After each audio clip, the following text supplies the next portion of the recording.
Nah, ada pertanyaan? Nggak ada?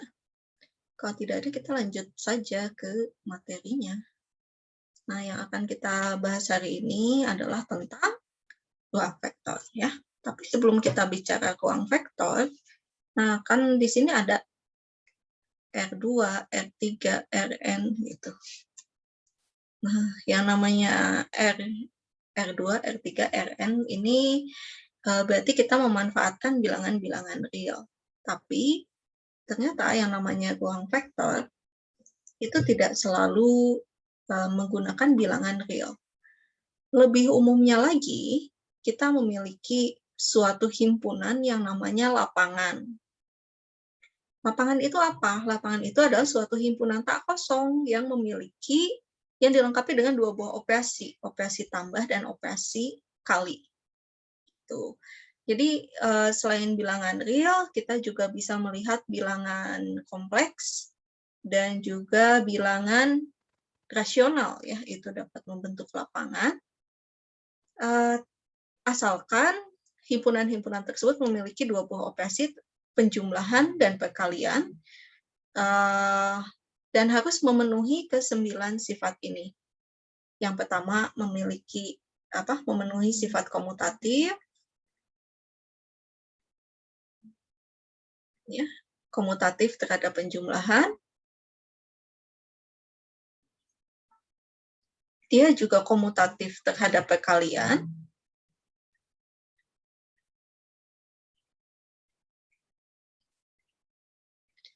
Terus memiliki sifat asosiatif,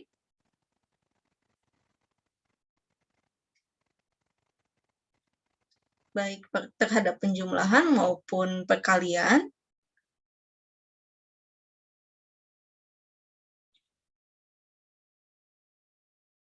Terus ada unsur identitas terhadap penjumlahan yang kita kenal sebagai unsur nol.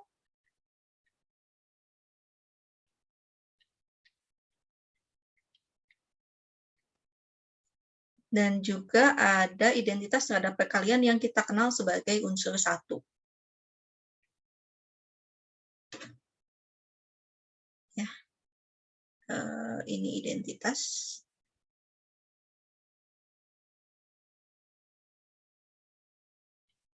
Nah, selain itu,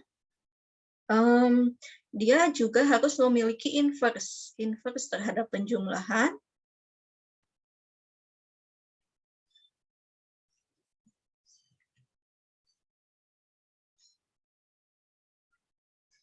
Dan inverse perkalian.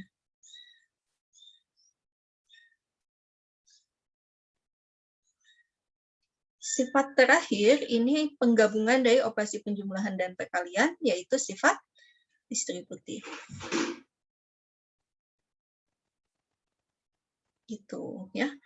Nah, kalau kita lihat bilangan real dengan operasi penjumlahan dan perkaliannya, bersifat komutatif, ya. Jadi, kalau misalnya 1 tambah 5, ini sama aja dengan 5 tambah 1. Ya nggak? Mau dikalikan juga sama, 1 kali 5 sama dengan 5 kali 1, gitu. Nah, tapi kalau seperti yang waktu kita bahas di matriks, ya. Nah, kalau matriks itu kan tidak memenuhi komutatif terhadap perkalian. Jadi kalau misalnya kita kalikan matriks A kali B, itu biasanya tidak sama dengan B dikalikan A. Dan mungkin malah tidak bisa dilakukan, ya, B kali A-nya, tergantung ukuran matriksnya. Seperti itu. Kemudian ini harus ada unsur 0 dan ada unsur inverse. Kalau asosiatif mungkin udah tahu, ya. Kalau kita ngitung 1 tambah 2 tambah 3.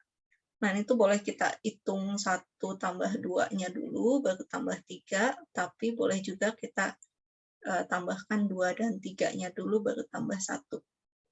Gitu. Ada unsur 0, jadi kalau kita punya 5 tambah 0, ini kan sama dengan 5, sama dengan 0 tambah 5. Ada inverse, ada penjumlahan. Jadi kalau misalnya kita punya 3, ada pasangannya, ya, min 3. Sehingga kalau kita jumlahkan jadinya 0. gitu. Di dalam perkaliannya juga sama, tapi di sini ada syaratnya ya, untuk inverse perkalian tidak boleh 0 A-nya. Kenapa?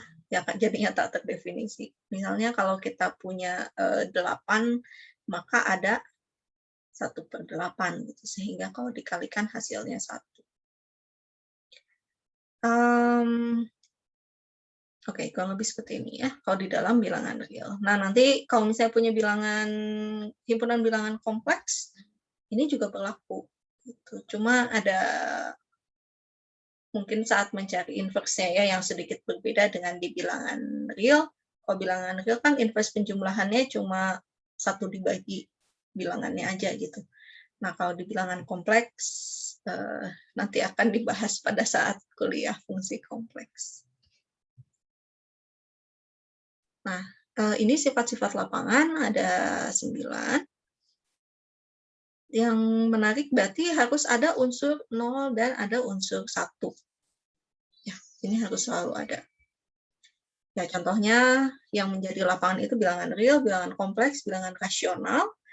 Yang lebih sederhana lagi, 0 dan 1. Himpunan yang isinya cuma 0 dan 1. Tapi operasi penjumlahan perkaliannya ini sama seperti bilangan real. Jadi 0 tambah 1 sama dengan 1.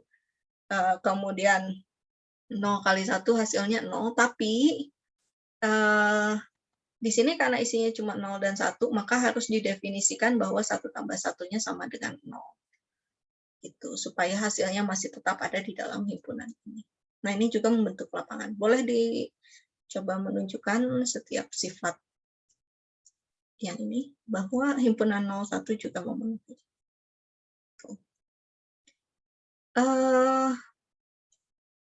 Kemudian, ya boleh dicoba ini ya, buktikan bahwa himpunan ini 1A01 untuk setiap A-nya bilangan real, ternyata ini merupakan lapangan terhadap operasi penjumlahan dan perkalian matriks. Operasi tambahnya ini merupakan perkalian matriks. Operasi kalinya adalah perkalian komponen demi komponen. Kebayang nggak? Kita bahas aja ya. Saya share whiteboard.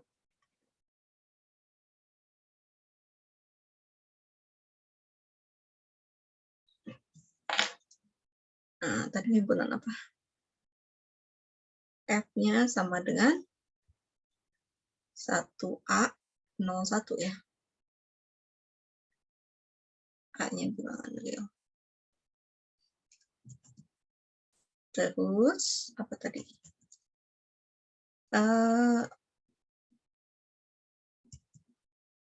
Oke, kalau misalnya kita punya A sama dengan 1A01 dan kita punya B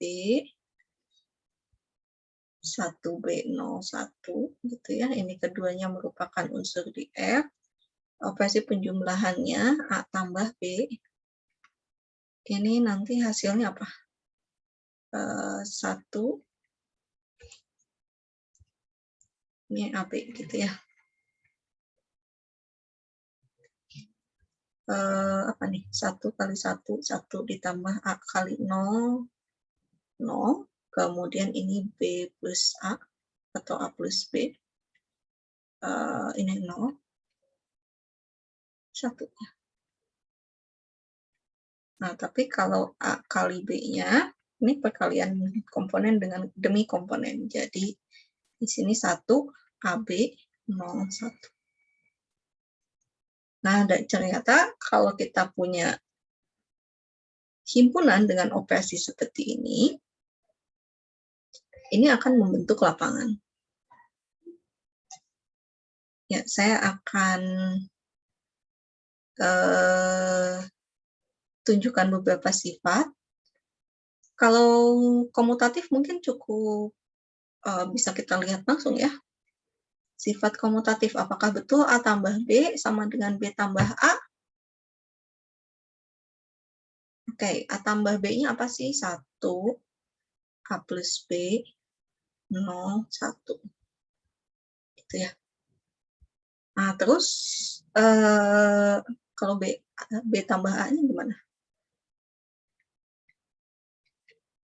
B tambah A-nya harusnya 1, B plus A, 0, 1. Gitu ya. Nah, tapi karena A dan B-nya bilangan real, maka A tambah B ini akan sama dengan B tambah A. Ya, karena bilangan real kan merupakan lapangan.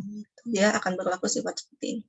Karena seperti ini, maka kita akan dapatkan A plus B-nya sama dengan B plus A.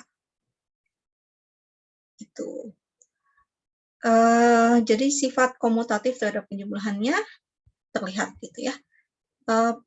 Komutatif terhadap perkaliannya gimana? Sama aja, karena nanti kalau komutatif terhadap perkalian kan bedanya di AB dan BA. Karena A dan B-nya bilangan real, maka AB-nya sama dengan BA. Yang agak unik mungkin unsur nolnya. Unsur nolnya kayak gimana sih? Kita lihat nolnya, harusnya sih bentuknya kayak gini. 1, 0, 0, 1. Gitu. Betul nggak ini? Ya, kita akan coba, karena kalau misalnya 0 tambah A, ini nanti dapatnya 1, 0 tambah A, 0, 1.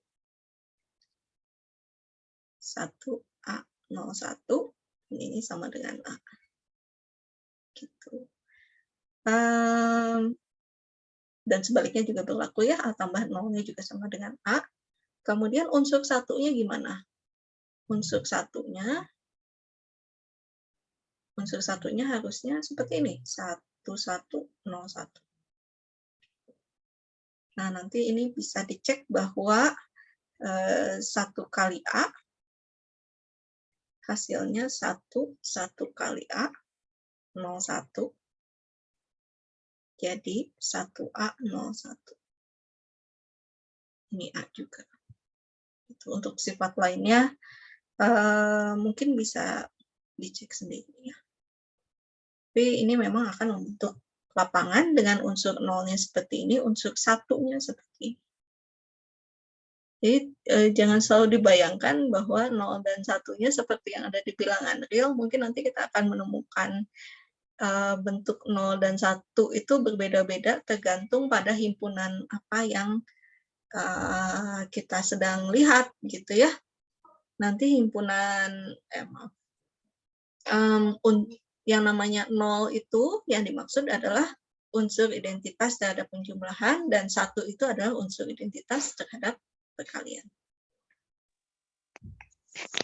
Oh ya, Bu Respi, boleh izin aja nggak Bu Respi? Boleh. Ini Bu, kalau di latihan soal kan dituliskan gini, adalah lapangan atas operasi plus berupa perkalian matriks dan operasi dot berupa perkalian komponen demi komponen, Bu. Iya. Itu maksudnya apa, Bu? Masih nggak nangkep tuh bosnya, Bu. Jadi apakah plus di sini adalah operasi perkalian matriksnya, terus operasi dot sini komponen, atau kita plus sama dotnya itu sama aja yang kayak angka real? Yang ini Saputra. Jadi tadi kan operasi ini kan kita berbicara lapangannya ini lapangan matriks ya, isinya matriks dengan bentuk 1A, 01, tapi A-nya ini bilangan real gitu. Nah, tapi operasi penjumlahannya, mungkin ini saya kasih tanda yang berbeda ya, untuk penjumlahannya saya kasih lingkaran gitu. Nah, operasi penjumlahannya bentuknya seperti ini, jadi perkalian matriks biasa gitu, perkalian matriks biasa ini menjadi operasi penjumlahan. Jadi kalau misalnya kita punya 2 buah unsur di dalam himpunan F-nya ini, ya kita ambil sembarang kan, misalnya ada matriks A isinya 1A01 dan matriks B 1B01. Operasi penjumlahannya itu kayak kalau kita mengalihkan matriks A dan matriks B. Ini operasi penjumlahannya. Kan ini kalau kita kalikan berarti 1 kali 1 ditambah A kali 0, ini jadinya 1. Terus yang unsur yang ini 1 kali B ditambah A kali 1, B plus A gitu ya. Atau saya biar nggak bingung nulisnya A plus B gitu, menyesuaikan dengan bentuk F depannya. Kemudian unsur yang ini jadinya 0 kali 1, 1 kali 0 hasilnya 0, dan komponen terakhirnya 0 kali B ditambah 1 kali 1. Nah, jadi kita mendefinisikan penjumlahan antara dua buah unsur di F ini dengan bentuk seperti ini. Ini ya, A plus B-nya ini sama dengan 1, A plus B, A kecil, B kecil, tapi ya 0, 1. Nah, kemudian operasi kalinya gimana? Operasi kalinya ini adalah perkalian komponen demi komponen. Jadi, oke, saya tulis kotetannya di sini gitu ya. Jadi kan harusnya 1 kali 1, 1 kali 1, yang ininya A kali B,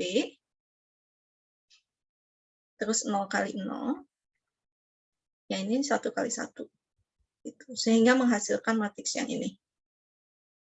Nah, jadi pada saat kita bekerja, pada saat kita mau memeriksa ke-9 sifat ini untuk lapangan ini, yang dipakai operasinya bukan operasi seperti di bilangan real, tapi operasi penjumlahan A plus B yang ini, dan operasi perkalian A kali B yang ini. Meskipun nanti pada saat untuk menunjukkan bahwa komutatifnya berlaku, kan di dalamnya ada bilangan real ya, maka kita boleh menggunakan sifat bilangan real sebagai lapangan. Gitu. Kebayang nggak? Soalnya di sini kan kita mesti menunjukkan bahwa A plus B sama dengan B plus A gitu. Gimana cara kita menunjukkan? Nah, perbedaan komponennya kan cuma yang ini ya, ini dan ini. Oh, tapi ternyata karena A dan B-nya merupakan bilangan real, kita boleh memanfaatkan sifat bilangan real bahwa A plus B-nya sama dengan B plus A. Kalau gitu ya berarti sama. A dan B dan B plus A ini. Seperti itu sih. Gimana, Saputra? Sudah jelas, Bu. Terima kasih. Oke, sama-sama. Baik, untuk sifat-sifat lainnya mungkin bisa dicoba sendiri ya. Nah, kenapa sih kita mesti ngomongin lapangan dulu? Karena, oh ya, konsekuensi dari ke-9 sifat tadi ya paling sedikit ada 2 unsur ya, setidaknya ada unsur nolnya dan unsur satunya. Kemudian dia juga berlaku yang namanya hukum pembatalan. Jadi kalau misalnya kita punya A plus B sama dengan A plus C, maka pasti B-nya sama dengan C. Ini saya kembali lagi waktu kita berbicara operasi matriks gitu ya. Pada saat kita punya matriks A kali B sama dengan matriks A kali C,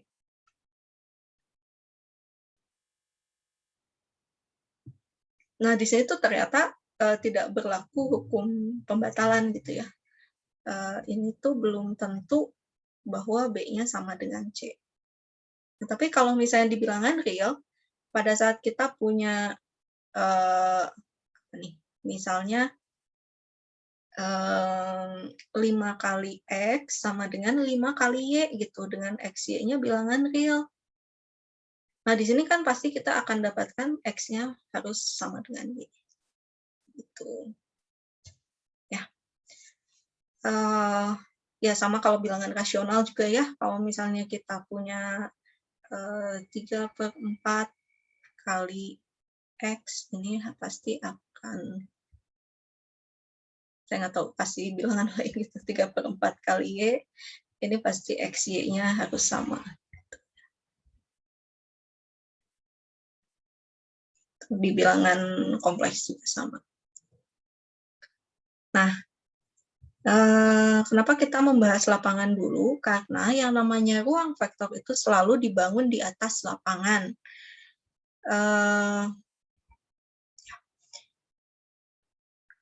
Jadi, jika kita ingin melihat sebuah ruang vektor, kita harus punya lapangannya dulu, lapangannya tertentu. Memang selama kuliah ini, di dalam kuliah ALE 2 ini, lapangan yang akan kita pakai adalah lapangan bilangan real. Ya. Tapi tentunya tidak harus real sih sebetulnya. bisa seperti yang tadi sudah disebutkan ya, misalnya bilangan kompleks, bilangan rasional, atau himpunan 01 saja. Tapi untuk lebih menyederhanakan dan supaya lebih kebayang, kita hanya akan menggunakan lapangan bilangan real saja gitu di dalam kuliah ini. Nah, misalkan pula kita punya sebuah himpunan yang tak kosong gitu, dan dilengkapi dengan operasi penjumlahan dan juga aksi. Apa itu aksi? Aksi itu yang kita kenal sebagai perkalian skalar. Tapi perkalian skalarnya ini oleh unsur di dalam lapangannya. Itu ya. Jadi dia selain ada operasi penjumlahan antar unsur di V, dia juga ada yang namanya aksi atau perkalian skalar antara unsur di lapangan dengan unsur di dalam ruang vektor. Nah, ruang vektor V ini kita sebut sebagai ruang vektor atas F jika memenuhi 8 sifat ini. Gitu. Ada apa aja? Sama ada yang mirip ya seperti tadi, yaitu ada sifat komutatif terhadap penjumlahan.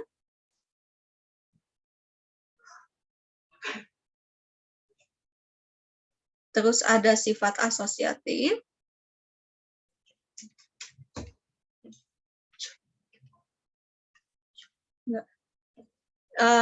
Terus ada unsur nol, ya, identitas terhadap penjumlahan.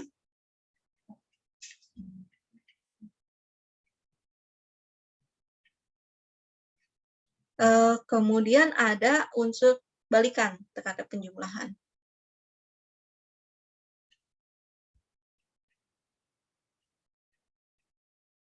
Terus ada unsur satu. Satunya, saya salah, ini harusnya tidak ditebalkan. Ini satunya itu di dalam lapangan. Sehingga kalau satu dikalikan unsur di U, ini hasilnya dirinya sendiri. Ini identitas terhadap aksi.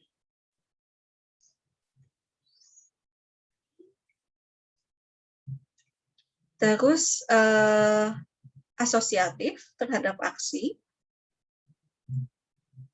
Ibu, maaf. Ya. Ini masih di yang whiteboard ya, Bu? Atau udah? Maaf, saya lupa. Whiteboard-nya mesti dimatiin dulu ya? Iya, di sini masih di whiteboard, Bu. Bentar. Maaf, saya lupa. Berarti saya save dulu, balik ke PowerPoint-nya. Oh, maaf. Ini tadi konsekuensinya. Lapangan terdiri dari sedikitnya 2 unsur, ya, tadi 0 dan 1, kemudian di dalam lapangan berlaku hukum pembatalan. Kalau di dalam matriks misalnya, ya, di dalam matriks ini belum tentu berlaku. Jadi kalau kita punya 2 buah matriks yang dikalikan A kali B, dan ternyata hasilnya sama dengan A kali C, ini belum tentu B-nya sama dengan C. Tapi kalau kita bicara bilangan real atau bilangan rasional, pada saat kita punya seperti ini, dia akan berlaku hukum pembatalan. Terus ini ruang vektor. Kenapa kita perlu lapangan? Karena nanti pada saat kita punya ruang vektor, operasinya bukan cuma operasi penjumlahan. Yang diperlukan bukan operasi penjumlahan dan perkalian, tapi operasi penjumlahan dan perkalian skalar gitu. Nah, yang jadi skalarnya ini adalah unsur dari lapangannya. Kalau perkalian antar vektornya gimana? Nah, ini tidak disyaratkan gitu, sifat-sifat perkalian antara 2 unsur di ruang vektornya. Ya, ada beberapa sifat yang mirip dengan sifat di dalam lapangan, khususnya yang berkaitan dengan penjumlahan. Jadi ada komutatif terhadap penjumlahan, asosiatif terhadap penjumlahan, ada unsur identitas terhadap penjumlahan, jadi ada nolnya gitu ya, nol di dalam V. Kemudian ada unsur inverse terhadap penjumlahan. Jadi kalau misalnya kita punya vektor U, nanti ada minus U-nya, yang pada saat kita jumlahkan hasilnya menjadi vektor 0. Nah, tapi untuk perkalian skalarnya ada beberapa sifat yang sedikit berbeda dengan yang tadi. Gitu. Kalau tadi di lapangan kan ada harus komutatif terhadap perkalian, kemudian asosiatif terhadap perkalian, ada apa lagi?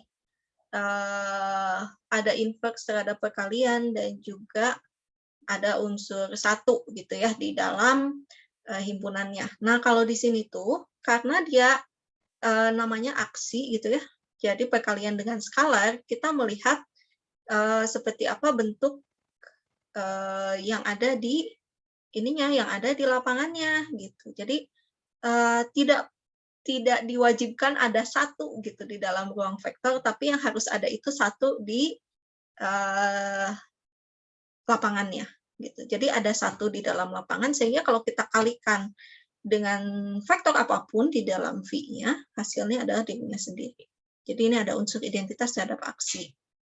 Kembali lagi identitasnya ini adanya di lapangan. Nah, kemudian ada sifat asosiatif terhadap aksi. Gitu ya. Jadi kalau misalnya kita punya A kali B kali U, nah ini boleh kita kalikan dengan B-nya dulu atau dikalikan dengan A-nya dulu. Dan sifat distributifnya ini terpisah dibagi jadi dua, yaitu distributif kiri dan distributif kanan. Seperti ini. Ya. Supaya terbayang, mari kita kembali ke whiteboard-nya.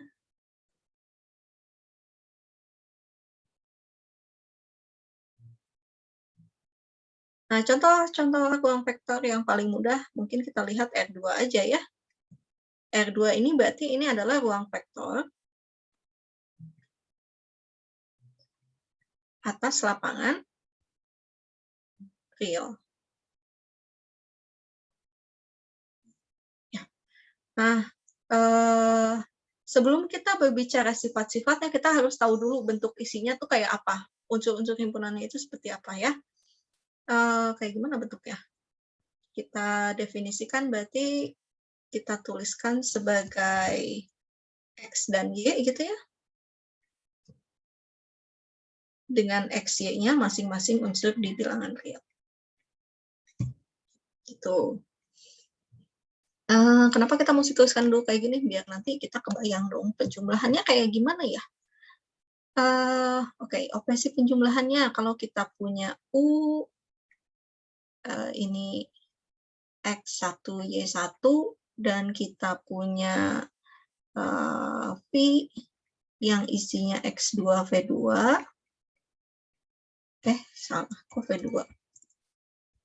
Y2, ini masing-masing sembarang unsur di R2. Kita definisikan bentuk penjumlahannya, U plus V-nya, kan kita jumlahkan komponen demi komponen, gitu ya. X1 tambah X2, dan Y1 tambah Y2. Tuh. Terus, apalagi ya, perkalian skalarnya kayak gimana, aksinya kayak gimana. Kalau kita punya A, bilangan real, maka kita definisikan AU, ini adalah A dikalikan X1, Y1, atau ini adalah AX1, dan AY1. Ini ya, kita definisikan dulu seperti apa operasi dan aksinya. Ya. Ini operasinya, ini aksinya. Oke, apakah betul ini membentuk ruang vektor? Ya, cuma perlu kita tunjukkan dulu satu persatu. Sifatnya ada berapa? Ada 8. Baik, yang pertama, kita tunjukkan bahwa U plus V sama dengan V plus U. U plus V-nya apa sih? Berarti ini X1, Y1. Kegedean ini. X1, Y1 ditambah X2, Y2. Nah, kita ingin biar nanti ujung-ujungnya ini menjadi X2, Y2 ditambah X1, Y1. Gitu. Oke, kita lengkap yang ini. Ini menjadi X1 tambah X2, Y1 tambah Y2. Ini hasilnya apa ya? Ini X2 tambah X1 dan Y2 tambah Y1. Sama nggak sih antara yang atas dan yang bawah? Oh, sama. Kenapa? Karena X1, X2, Y1, Y2-nya ini kan bilangan real. Ya nggak? X1, X2, Y1, Y2 ini bilangan real. Sehingga X1 plus X2 sama dengan X2 plus X1 dan Y1 plus Y2 ini akan sama dengan Y2 tambah Y1. Akibatnya kita boleh tuliskan X1 plus X2 menjadi X2 plus X1. Ini komponen atasnya. Dan Y1 plus Y2-nya boleh kita tuliskan menjadi Y2 plus Y1 sebagai komponen bawahnya. Akibatnya terbukti bahwa U plus V ini sama dengan V plus V.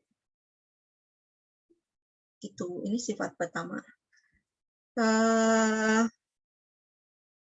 Saya berikan beberapa sifat saja, yang lainnya mungkin bisa dicoba sendiri ya. Sifat saya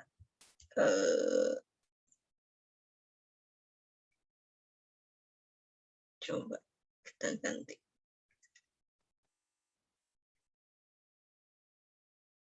Sifat asosiatif terhadap penjumlahan kurang lebih sama seperti tadi. Jadi tuliskan dulu nanti U plus V-nya seperti apa. Nanti dikumpulkan supaya jadi ya seperti ini. Ada unsur 0 adalah ya. Unsur 0-nya kayak gimana?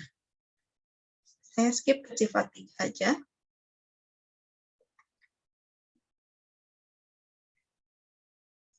Unsur 0-nya kayak gimana ya di bilangan, di ruang vektor R2. Unsur 0-nya kayaknya sih 0 dan 0. Kenapa? Karena kita coba kalau kita punya U tambah 0, hasilnya adalah X1, X2 ditambah 0, 0. Dan ini sama dengan X1 tambah 0 dan X2 tambah 0. Kembali lagi, X1 dan X2-nya bilangan real. 0-nya juga bilangan real.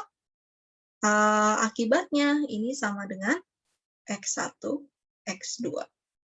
Dan ini sama dengan U. Oke, jadi ini dipenuhi. Ya, ada unsur identitas terhadap penjumlahan.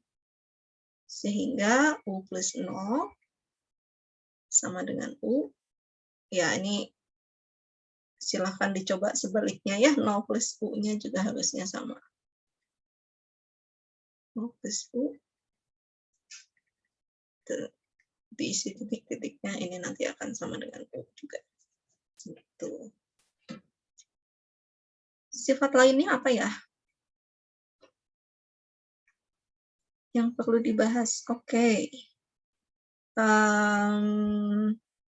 Nomor 4 bisa lah ya. Nanti kalau misalnya kita punya U1, U2, berarti V-nya kan min U1, min U2. Gimana? Kalau U-nya X1, X2, berarti V-nya min X1 dan min X2. Sehingga kalau dijumlahkan hasilnya vektor 0. Nomor 5 nih, identitas terhadap aksi.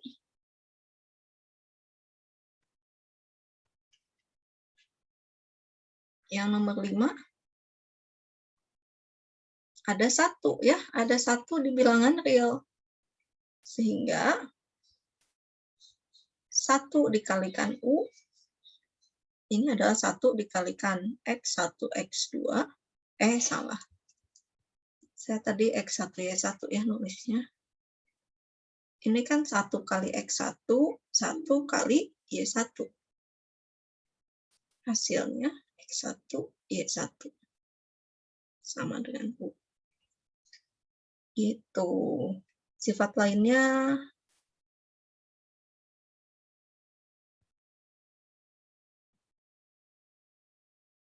bisa dicobalah ya.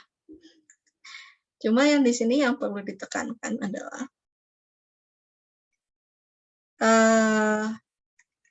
sifat-sifat ini harus berlaku untuk setiap unsur V dan juga setiap unsur ya untuk setiap U dan V di dalam V besar dan W juga di dalam V besar dan setiap unsur alfa, beta yang ada di dalam F.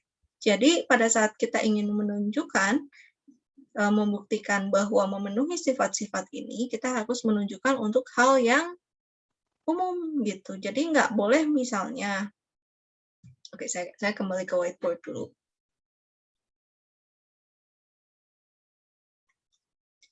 Yang tidak boleh dilakukan misalnya ingin menunjukkan sifat yang ini ya, bahwa alfa plus beta kali U ini sama dengan alfa U ditambah beta U. Terus menunjukkannya dengan cara misalkan 5 ditambah 3 dikalikan dengan berapa? Dikalikan dengan 1, 2 gitu. Ini sama dengan 8 kali 1 dan 8 kali 2. Jadi hasilnya 8, 16 gitu ya. Terus dicoba juga, oh kalau 5 kali 1, 2 ditambah 3 kali 1, 2, ini sama dengan 5, 10 ditambah 3, 6. Jadi hasilnya 8, 16. Oh iya, berarti sama gitu. Jadi ini terbukti enggak ya? Ini belum terbukti. Kenapa? Karena ini mah hanya contoh gitu. Tapi kalau kita ingin membuktikan, kita harus melakukan pada bilangan-bilangan yang umum gitu. Kalau mau kita ambil alfa dan beta bilangan real. Kalau ini yang kita lakukan bukan mengambil, tapi memilih gitu. Memilih 5 dan memilih 3. Jangan-jangan kalau kita milih bilangan yang lain ternyata jadinya tidak terbukti. Ya, makanya di sini kita harus ambil, biasanya lebih lengkapnya dituliskan ambil sebarang, bukan sembarang ya, tapi sebarang, suatu barang. Dan U, ini tadi bicaranya R2 gitu ya. Ya boleh didefinisikan bahwa U-nya adalah X1, Y1 misalnya. Nah, baru nanti kita tunjukkan bahwa kalau alfa tambah beta dikalikan dengan X1, Y1, nanti akan didapat ini tuh alfa plus beta kali X1 dan alfa plus beta kali Y1. Terus kalau ini jadi alfa kali X1, Y1 ditambah beta kali X1, Y1 ini sama dengan alfa X1, alfa Y1 ditambah beta X1, beta Y1, terus kita jumlahkan gitu ya. Jadi alfa X1, beta X1, alfa Y1, beta Y1. Nah, terus ini kita jabarkan menjadi alfa X1, beta X1, alfa Y1, beta Y1. Oh, oke, ternyata jadinya sama. Ya. Nah, kalau seperti ini baru sudah menunjukkan buktinya bahwa ini berlaku umum. Jadi tidak boleh memilih bilangan-bilangan tertentu atau vektor-vektor tertentu pada saat membuktikan. Kita melakukan seperti ini, mungkin untuk potretan biar kebayang nanti langkahnya kayak gimana, apa yang harus kita lakukan pada saat kita membawanya ke bentuk yang lebih umum seperti ini. Ya, seperti yang bawah. Seperti itu. Jadi kesimpulan A plus B kali U ini sama dengan alfa U plus beta. Itu ya. Oke, seperti itu. Saya bicarakan ya bahwa ini tidak menjadi bukti bahwa sifat berlaku umum.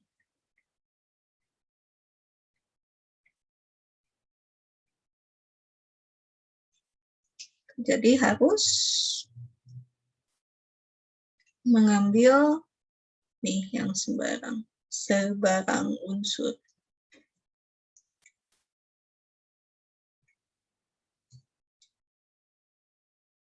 Oke, untuk sifat lain mungkin nggak terlalu berbeda langkah-langkahnya, silahkan dicoba sendiri. Ya, seperti yang sudah saya sebutkan, mungkin yang namanya ruang vektor itu tidak selalu R2 dan R3, mungkin aja berupa himpunan fungsi. Sebagai contoh, kalau kita punya CR, ini himpunan fungsi-fungsi yang kontinu di bilangan real, ini nanti juga akan membentuk akan membentuk ruang vektor atas lapangan bilangan real. Begitu juga kalau misalnya kita punya himpunan RR, gitu, ini yang isinya adalah fungsi-fungsi yang memetakan bilangan real ke bilangan real, dia juga merupakan ruang vektor atas bilangan real. Ya, mungkin sebelum kita berbicara yang agak rumit seperti CR, kita lihat yang namanya himpunan ini dulu aja ya, himpunan polinom. Rasanya ini ada di tugas ya. Saya warnanya ganti. P2. Nah, P2 ini apa sih? P2 ini adalah himpunan fungsi-fungsi polinom dengan derajat paling tinggi 2.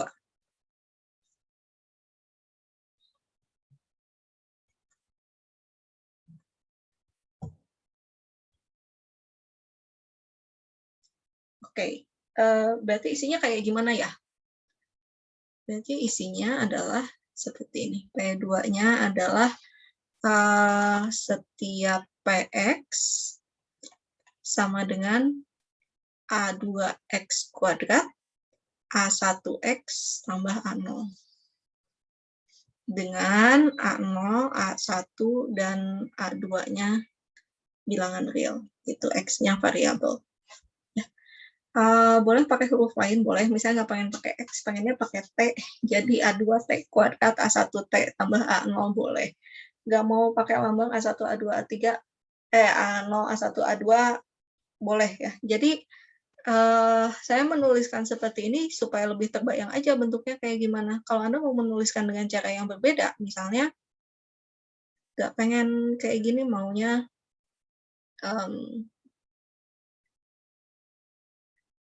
misalnya pengennya PT sama dengan alfa 0 ditambah alfa 1T ditambah alfa 2T kuadrat. Boleh aja gitu, alfa 0, alfa 1, alfa 2-nya bilangan real. Nggak masalah ya. Tapi yang penting tahu bahwa isinya ini adalah himpunan fungsi polinom yang derajatnya paling tinggi 2. Gitu. Nah, ini ternyata dengan penjumlahannya kayak gimana? Oke, definisikan dulu operasi penjumlahannya.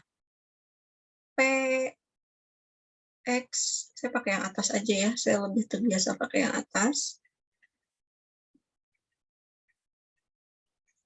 Terus misalkan juga kita punya Qx. Ini kita pakai B2X kuadrat, B1X, B0. Nah, kita berikan operasi penjumlahan yang standar. Kita sebut P sama dengan ini dan Q sama dengan ini, keduanya adalah unsur dari P2. Nah, kita definisikan operasi penjumlahan.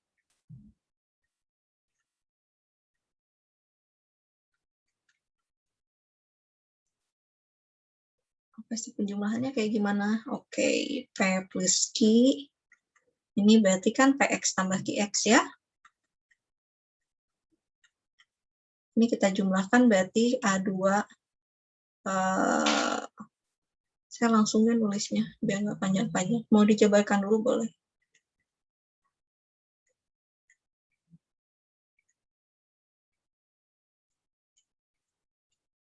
Gitu. Jadi kayak kalau misalnya kita punya X kuadrat plus 3x min 1, terus mau ditambah dengan 3x kuadrat plus 7x plus 10 gitu. Ini kan berarti 1 tambah 3, 4x kuadrat, 3-nya tambah 7 tambah 10x, terus min 1 tambah 10 plus 9. Nah, kurang lebih seperti itu penjumlahannya. Kemudian kita definisikan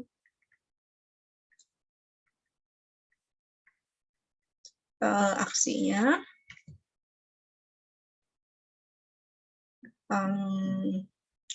K misalnya, KP. Untuk K-nya suatu bilangan real. Ini adalah K dikalikan PX. Jadi biasanya kita tuliskan K dari A2X kuadrat, K dari A1X, dan K dari A0. Ya, jadi kembali kalau misalnya di bilangan, kalau di fungsi polinom yang biasa, misalnya 5 kali X kuadrat min 2X plus 3, ini kan jadinya 5x kuadrat min 10x plus 15. Gitu ya.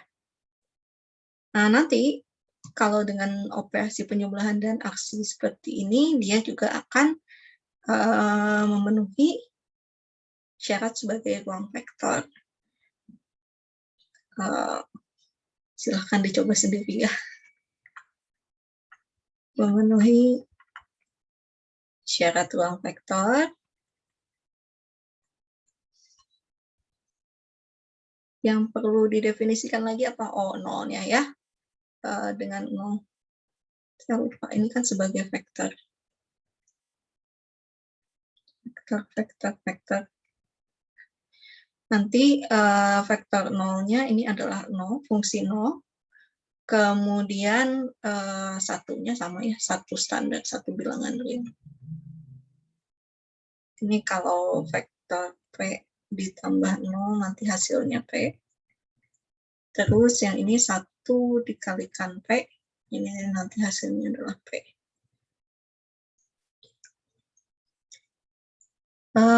Ya, lebih lanjut nanti kita akan lihat pada saat contoh tugas. Siap dulu, sebelum hilang. Kembali lagi. Nah, ini ada sifat lain. Kalau tadi kan ada syarat dari ruang vektor itu ada 8 ini ya. 1, 2, 3, 4, 5, 6, 7, 8. Komutatif, asosiatif, identitas, distribusi. Akibat dari sifat-sifat ini akan berlaku beberapa sifat, yaitu pertama, kalau kita masukkan 0 bilangan real gitu ya, dikalikan dengan suatu unsur di ruang vektor, maka hasilnya adalah vektor 0. Kemudian kalau kita punya K dikalikan vektor 0, hasilnya juga vektor 0. Min 1 dikalikan vektor sebagai vektor, hasilnya adalah negatif dari vektor tersebut. Kemudian kalau misalnya kita punya K dikalikan U hasilnya 0, maka hasilnya adalah, maka K-nya 0 atau U-nya yang 0. Buktinya seperti apa? Sebentar, ini jam berapa ya? Kita kuliah sampai jam 11.30 ya. Buktinya saya susulkan ya, supaya nggak terlalu lama nanti bahasnya. Rasanya sih sudah ada di handout. Tapi saya lupa lagi, jadi harus baca-baca lagi sebelum menjelaskan.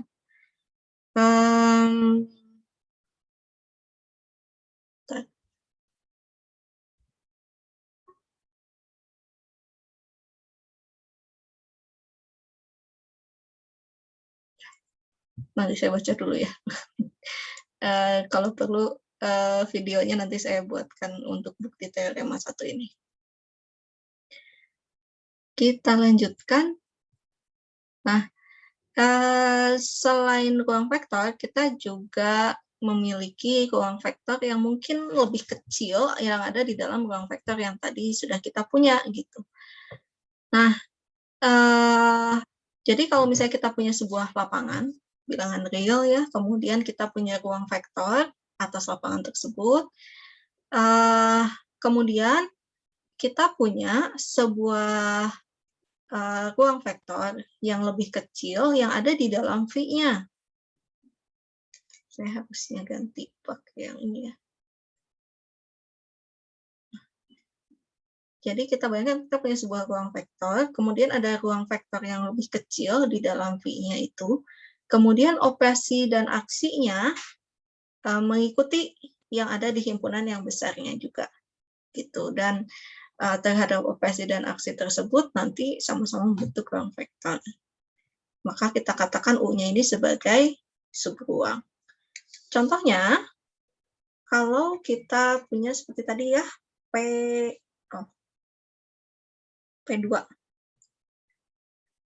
P2 itu kan bentuknya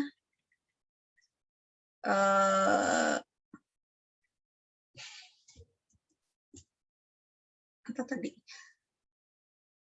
Px sama dengan A2x kuadrat, A1x, A0, ya, dengan A0, A1, A2-nya bilangan real. Nah, dengan operasi penjumlahan dan perkalian skalar yang tadi sudah kita lihat. Kemudian, maka kalau kita punya P1, yang isinya adalah Qx sama dengan A1x ditambah A0, A1-nya bilangan real, kan operasi penjumlahan dan perkalian skalarnya sama aja ya, seperti yang sudah kita lakukan pada polinom. Jadi operasi ini dan aksi di P1 dan P2 sama. Terus P1-nya ada di dalam P2, iyalah ya. Karena kalau di sini kan tinggal A2-nya dibikin 0 semua. Ya, kok A, salah.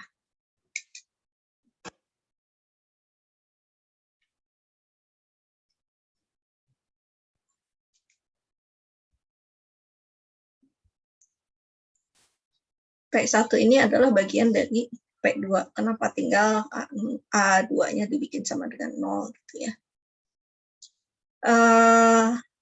Terus tadi ya, oke, berarti operasi dan aksi di V adalah operasi dan aksi di U. Dan ternyata nanti P1-nya ini juga merupakan ruang vektor. Boleh dicoba ya, unsur 0-nya sama seperti di P2, unsur 1-nya sama seperti di P2 juga. Nanti sifat-sifat lainnya akan terpenuhi juga. Maka kita katakan bahwa P1 adalah subruang dari P2. Gitu. Apakah setiap subhimpunan merupakan subruang? Belum tentu ya. Bedanya apa kalau subhimpunan dan subruang? Misalnya kita punya himpunan apa? Himpunan H misalnya, yang isinya X, 2X, 3X. Nah, ini kan juga sama-sama subset dari P2, tapi dengan operasi dan aksi di P2, ini tentu tidak akan terpenuhi gitu ya. Misalnya kalau dijumlahkan X ditambah 3X-nya aja ini tak terdefinisi, ya enggak? Nah, kalau di sini kan pada saat kita punya misalnya X ditambah 3, kemudian kita mau jumlahkan dengan 3X tambah 2, nah itu nanti unsur hasilnya masih tetap ada di P1, dan kalau dibolak-balik hasilnya sama, gitu ya, bersifat komutatif. Tapi ini bukan subruang gitu ya.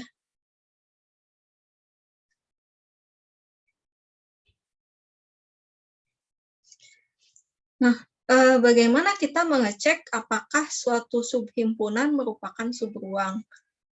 Kalau misalnya kita mesti ngecek ke 8 sifat ini, kan repot ya. Jadi untuk mengecek subruang, kita cukup tunjukkan bahwa kalau misalnya kita punya U-nya subhimpunan dari V, kemudian tak kosong tentunya ada unsurnya, dan menggunakan sifat menggunakan operasi penjumlahan dan aksi di V gitu. Maka kita katakan U-nya ruang bagian dari V kalau ini dia istilahnya tertutup terhadap penjumlahan.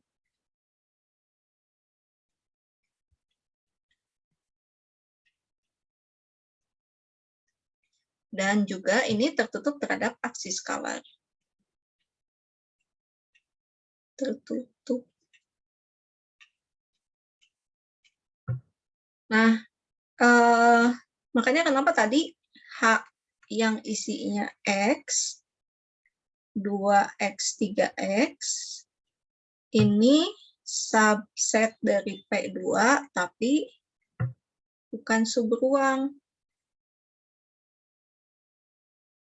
Karena kalau kita ambil X plus 3X, ini hasilnya kan 4X. 4X bukan unsur di H. Gitu. Begitu juga kalau misalnya kita kalikan, 5 dikalikan dengan X, ini kan sama dengan 5X. Ini juga bukan unsur di H. Gitu. Jadi H-nya ini tidak tertutup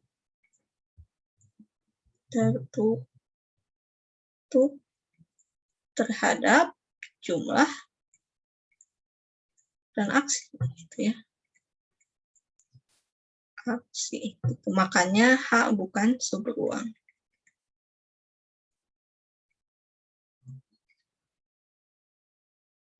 Oke, bagaimana dengan P1? Kita coba lihat ya. Kembali ke whiteboard lagi.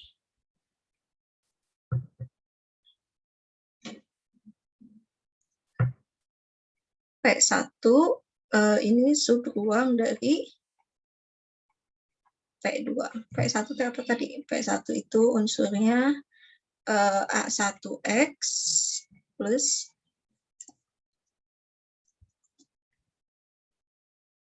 X yang bentuknya A1X plus A0. A0, A1 bilangan real. Nah, kita akan tunjukkan bahwa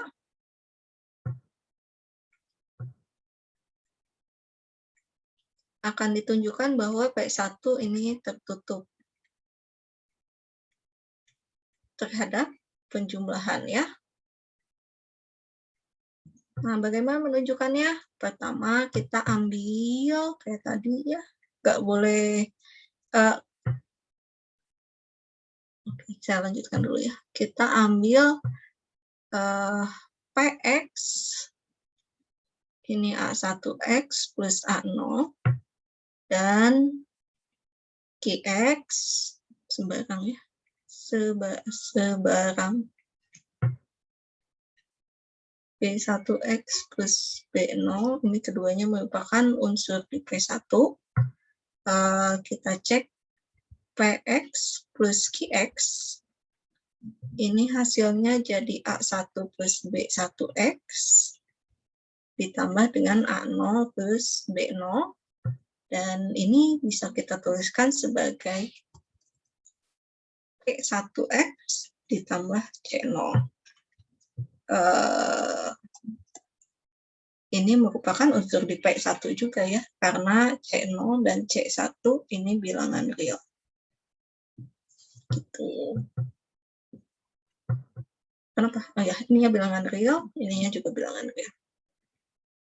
Sehingga C1 yang sama dengan A1 plus B1 dan C0 yang sama dengan A0 plus bilangan plus B0, keduanya merupakan bilangan real.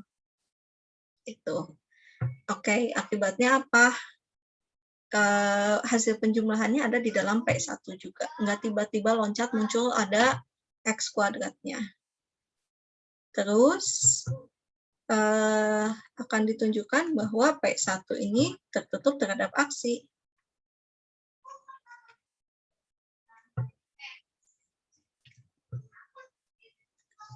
Ya, kita ambil juga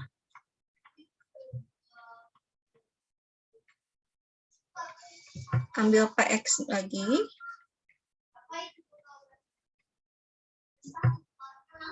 Kok 0.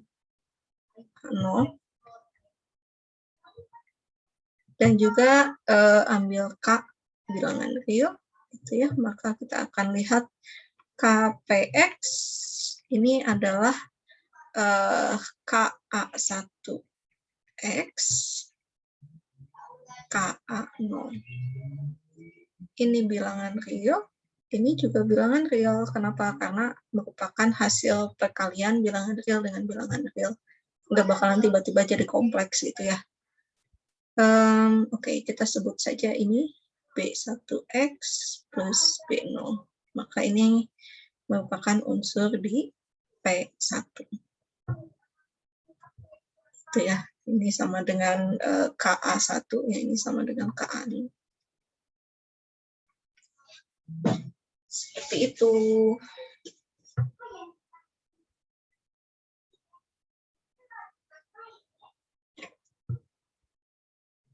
Ya, jadi ini menunjukkan bahwa, oh ya, kesimpulan. Jadi,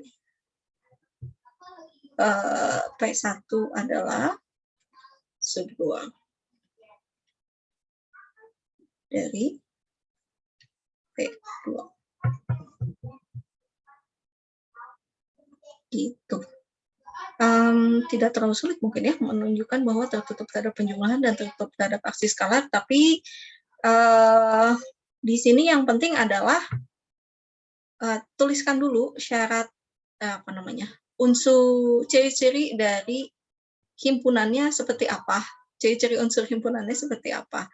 Misalnya kalau P1 ini kan adalah polinom dengan derajat paling tinggi 1, maka bentuknya A1X ditambah A0. Kita pastikan bahwa hasil penjumlahan dari dua unsur di dalam P1 ini masih tetap ada di P1 ya.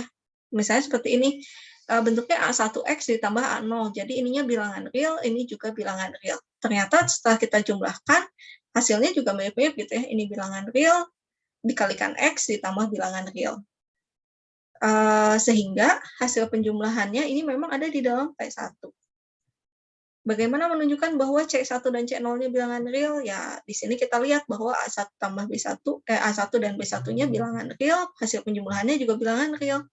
Kemudian A0 dan B0-nya bilangan real, hasil penjumlahannya juga ada di bilangan real. Sehingga C1 dan C0-nya juga bilangan real. Untuk tertutup terhadap aksinya juga kurang lebih sama. Kalau misalnya kita punya perkalian antara dua buah bilangan real, K dan A1 atau dan K dan A0, ini keduanya pasti akan menghasilkan bilangan real juga, gitu ya. Ya, sehingga yang dihasilkan nanti memiliki ciri yang sama seperti unsur di P1. Oke, maka tadi ya, untuk menunjukkannya kita harus tuliskan dulu. Jangan lupa tuliskan seperti apa ciri unsur himpunan.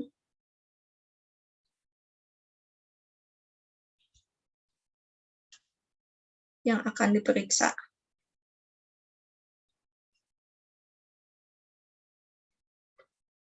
Ya, sebelum mulai membuktikan.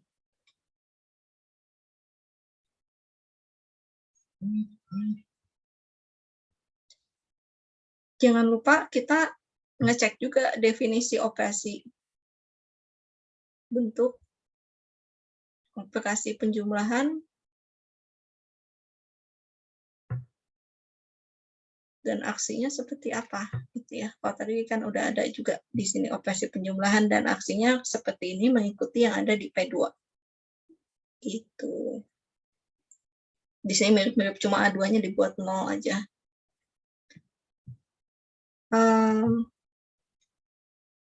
Ya, kurang lebih seperti itu.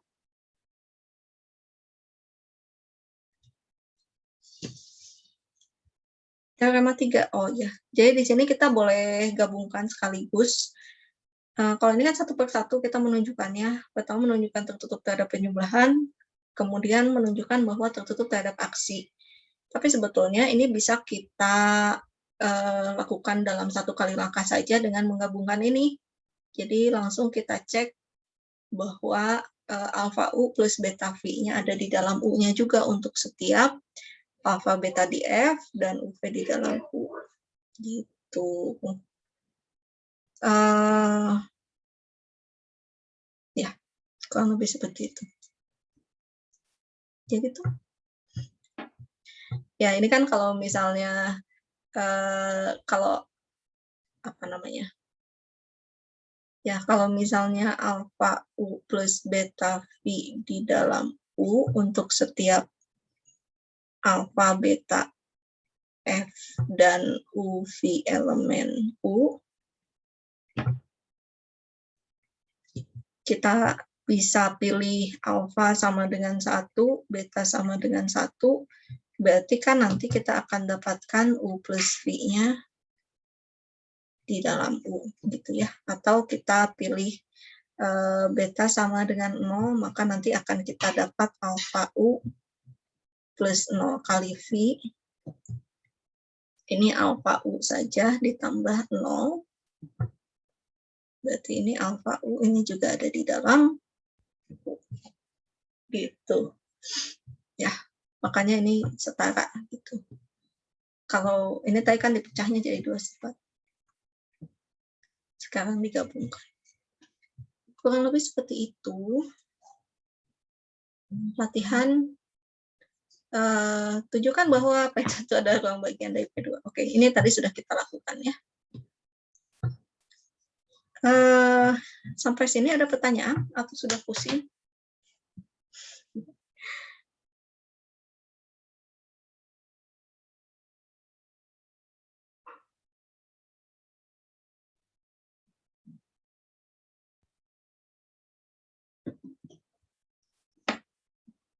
Oke, ada pertanyaan? Sudah cukup period? Kalau tidak ada yang chat sudah cukup. Cukup, sudah, jangan ditambah lagi. Oke. Kita lihat contoh, contoh. Aduh, bukannya WhatsApp. Saya mau buka kuliah.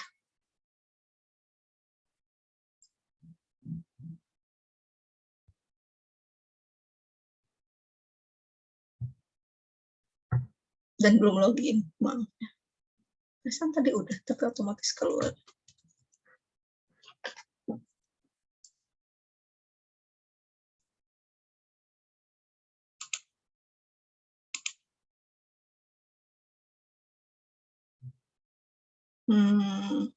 Mohon maaf, internet di rumah saya lagi pelan-pelan. Kok invalid? Yang tadi saya masukkan.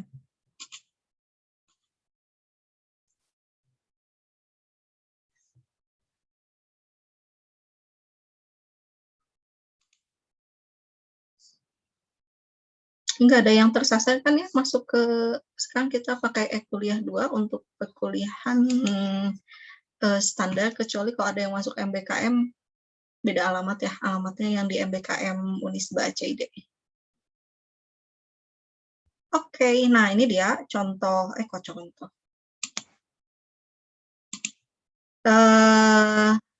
Ini dia soal tugas untuk minggu ini. Seperti biasa, tolong gunakan 3 digit terakhir NPM nanti untuk menggantikan huruf NP dan M yang ada di soal. Mudah-mudahan nggak kebalik-balik antara P yang ada di NPM dengan P2 yang ada di sini. Ini nggak usah diganti ya, P2 di sini dengan angka di dalam NPM-nya. Oke, saya berikan contohnya. Ke whiteboard lagi.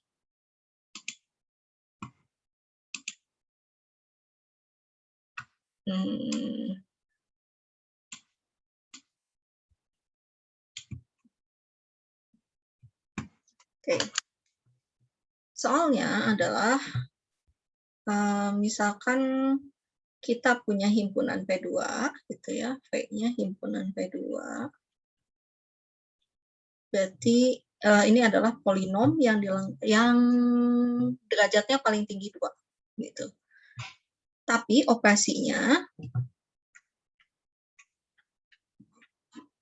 operasi penjumlahannya itu bikinnya seperti ini. Kalau P plus Q ini jadi NA2B2 X kuadrat PA1 plus B1X plus M A0 B0 gitu ya. Tapi kalau kali skalarnya standar.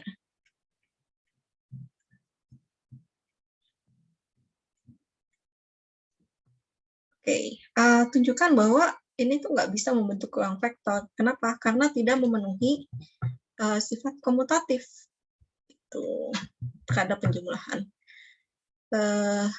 ADB V tidak memenuhi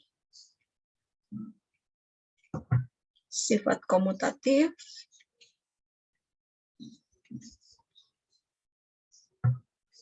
terhadap penjumlahan. Tuh. Nah, oh ya, saya lupa nulis di sini. P-nya adalah A2X kuadrat, A1X, A0, dan Q-nya adalah B2X kuadrat, B1X, dan B0. Itu keduanya merupakan unsur di V2. Oh, sorry, unsur di V ya. Nah, Oke, bagaimana cara kita menunjukkan bahwa dia tidak memenuhi sifat komutatif? Berbeda dengan pada saat kita menunjukkan bahwa memenuhi sifat komutatif, untuk menunjukkan bahwa tidak memenuhi ini boleh pakai contoh. Gitu ya. Ya, jadi mungkin saya nulis ininya dulu sifat pada ngambil kuliah logika dan himpunan. Kan kalau misalnya untuk setiap P maka Q, negasinya apa?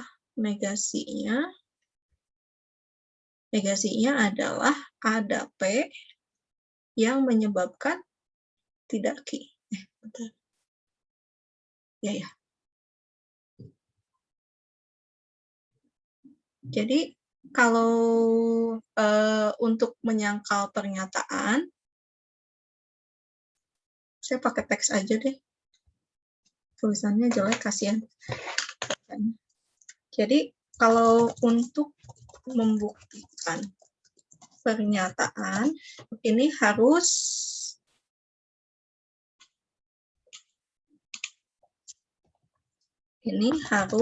berlaku umum, gitu ya.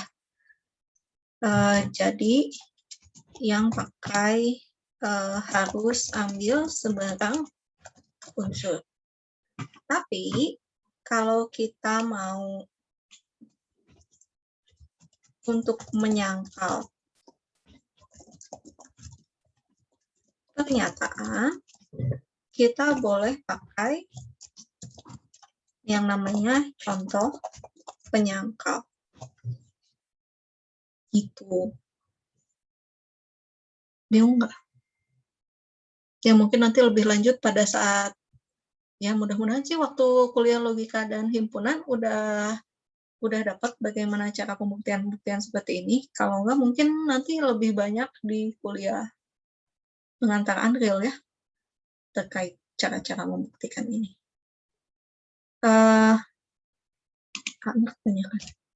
Makanya waktu saya menunjukkan mana tadi?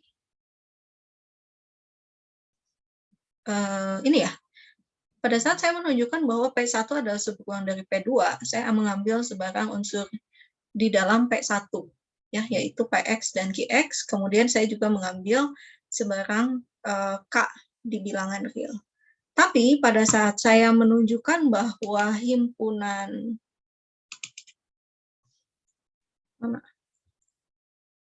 himpunan H bukan subruang, saya cukup memilih unsur-unsur tertentu, gitu ya. Misalnya unsur X ditambah dengan 3X Ini menghasilkan 4X. 4X-nya ini tidak ada di dalam H. Untuk menunjukkan bahwa dia tidak tertutup terhadap penjumlahan. Kenapa? Karena ini cukup untuk menjadi contoh penyangkal. Begitu juga pada saat saya menunjukkan bahwa dia tidak tertutup terhadap aksi, himpunan H ini tidak tertutup terhadap aksi, saya cukup memilih satu buah bilangan real 5 gitu ya, 5 kalikan X, ternyata ini tidak ada di dalam H. Seperti itu. Jadi kalau untuk menyangkal gitu, menunjukkan bahwa oh ini tidak memenuhi, kita cukup memilih satu bentuk saja gitu untuk memberikan contoh penyangkal, maka pernyataannya jadi tidak berlaku lagi.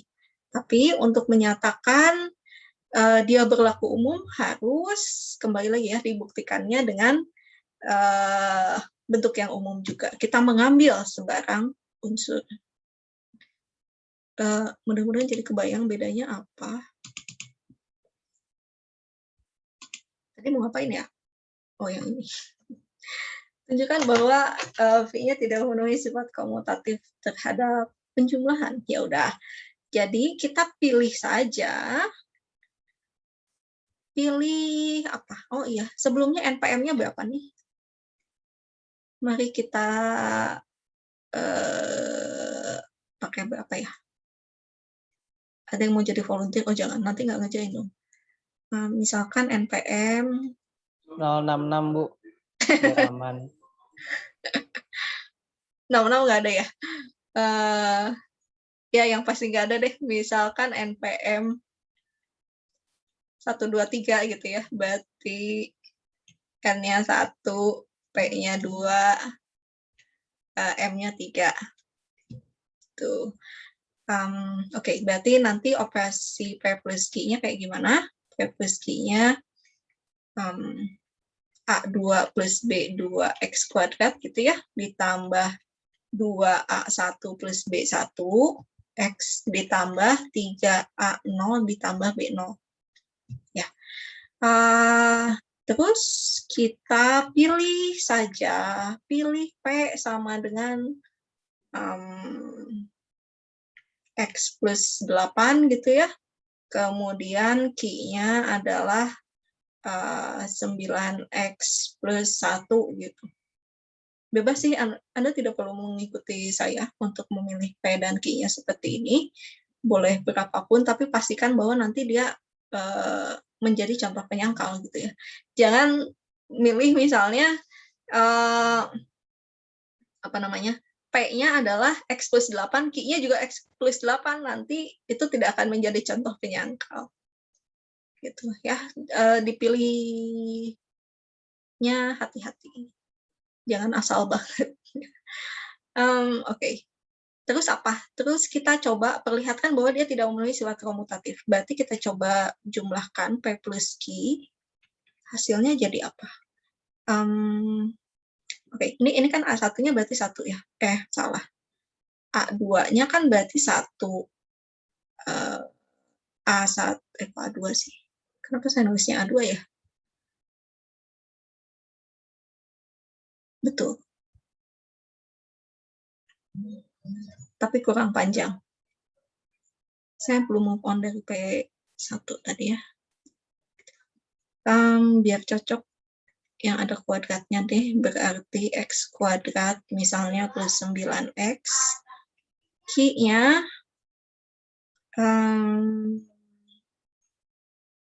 ya 2X plus 1 misalnya ya. Jadi di sini kalau kita lihat A2-nya adalah 1, A1-nya 9, A0-nya 0. Terus yang ini A lagi. B2-nya adalah 0, B1-nya 2, B0-nya 1. Betul ya? Karena kan ini 0 kali X kuadrat, yang ini nggak ada konstannya. Oke. Jadi kalau kayak gitu, P plus Q-nya jadi gimana? P plus Q-nya A2-nya adalah 1, B2-nya 0 kali X kuadrat ditambah 2 kali A1, 2 kali 9 ditambah B1-nya 2, X ditambah 3 kali 0 ditambah 1. Yaitu X kuadrat plus 20X plus 3. Salah, plus 1 ya. Nah, coba kita bandingkan dengan Q plus P. Kalau Q plus P berarti kan dibalik ya. 0 tambah 1X kuadrat ditambah 2 kali 2. Sekarang jadi 2 kali B1 dulu, baru ditambah dengan A1. Terus ditambah B0-nya 1, maaf. 3 kali 1 ditambah A0 tambah 0. Wah, ini hasilnya beda ya. Jadi X kuadrat ditambah 4 tambah 9 itu 13 ya. Ditambah 3. Nah, di sini aja kita udah lihat bahwa jadinya P plus Q-nya tidak sama dengan Q plus P. Akibatnya apa? Dia jadi V-nya tidak memenuhi sifat komutatif.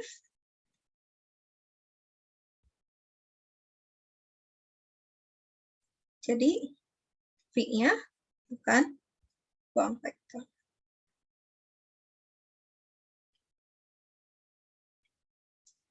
Gitu, mudah-mudahan sih tidak terlalu susah ya mengerjakan tugasnya.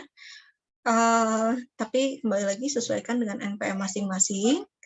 Nanti seperti apa, tentunya akan berbeda pada saat mendefinisikan operasi penjumlahan P plus Q-nya ya. Kemudian nanti pada saat memilih contoh penyangkal ya, saya harap sih bisa beda-beda juga gitu semua. Supaya mencoba ya nanti seperti apa, apakah betul hasil penjumlahannya tidak komutatif. Hati-hati dalam memilihnya, jangan sampai hasil pemilihannya ternyata memberikan jadinya sama gitu ya, P plus Q-nya sama dengan Q plus P. Seperti itu. Ada pertanyaan untuk tugasnya? Ibu, Iya. yang Q plus P itu dari persamaan yang mana ya, Bu? Q plus P itu sama seperti yang ini, tapi kan dibalik. Mau dituliskan juga. Kalau P plus seperti ini kan berarti Q plus P-nya ya tinggal dibalik aja urutannya. Jadi B2 tambah A2 gitu ya, X kuadrat ditambah B1 tambah A1X ditambah 3B0 tambah A0 gitu ya. Gimana Evi? Barusan Evi yang nanya. Iya, Bu. Cuma ini aja dibalik yang A dan B-nya. Gitu ya. Ya, Bu, oke. Ada pertanyaan lagi? Ibu mau nanya, Ya, tadi itu ADB kepanjangannya apa ya, Bu? akan dibuktikan. ADT akan ditunjukkan. Maaf, nggak umum. Saya Terima kasih, Bu. akan dibuktikan.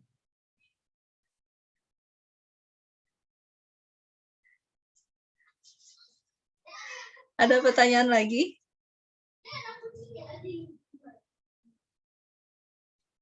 Oh ya, untuk pengumpulan tugas nggak harus selesai hari ini juga. Saya set hari apa ya di itu teh?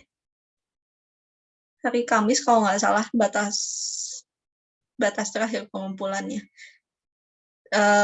Ya kalau lewat dari itu berarti nanti dapat keterangan terlambat berapa lama gitu ya. Pengumpulan boleh dalam bentuk, saya tulis deh, misi hilap. Pengumpulan tugas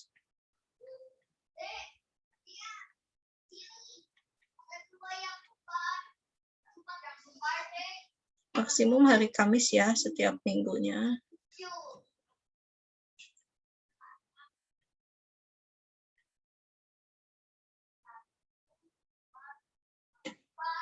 Terus bentuknya tolong dikumpulkan dalam satu file saja. dalam bentuk boleh file gambar, tapi gambarnya jangan berekstensi CDR atau PSD atau lain-lain ya, pakai JPG aja lah, atau mau pakai PNG juga boleh, nggak masalah.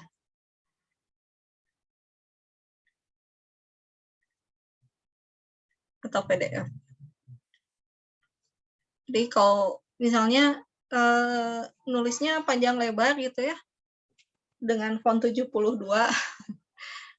jadi perlu misalnya 10 lembar kertas A4, ya tolong disatukan dalam satu file, boleh di PDF-kan gitu ya, atau dibuat satu gambar di apa namanya di yang digabung-gabungkan itu, di kolase ya. Gitu. Nama mau bebas lah ya, nama filenya apa, karena nanti pada saat saya download dari e-kuliah biasanya namanya berubah sendiri, itu sesuai dengan apa ya, saya lupa ya, tapi intinya gitu, namanya nanti akan berubah sendiri di e-kuliahnya. Oke, ada pertanyaan, komentar, saran, kritik, request?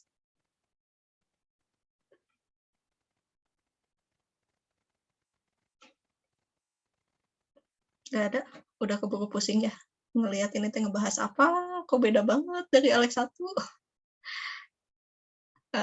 Ya silahkan dicoba aja ya. Nanti sebetulnya waktu pembahasan pengantar struktur aljabar itu malah lebih abstrak lagi, karena kalau di sini kita masih berbicara lapangannya bilangan real. Kalau di pengantar struktur aljabar ngomongnya udah bukan lapangan tapi ke grup. Maaf, ada gelanggang ya atau ring, dan juga ada grup. Gitu. Lebih ini lagi ya, lebih seru lagi pembahasannya. Oke, kalau tidak ada pertanyaan, nggak ada nih. Cukup, Ibu. Oke. Baik, kalau tidak ada pertanyaan, silakan dicoba mengerjakan tugasnya, dan jangan lupa dikumpulkan ya.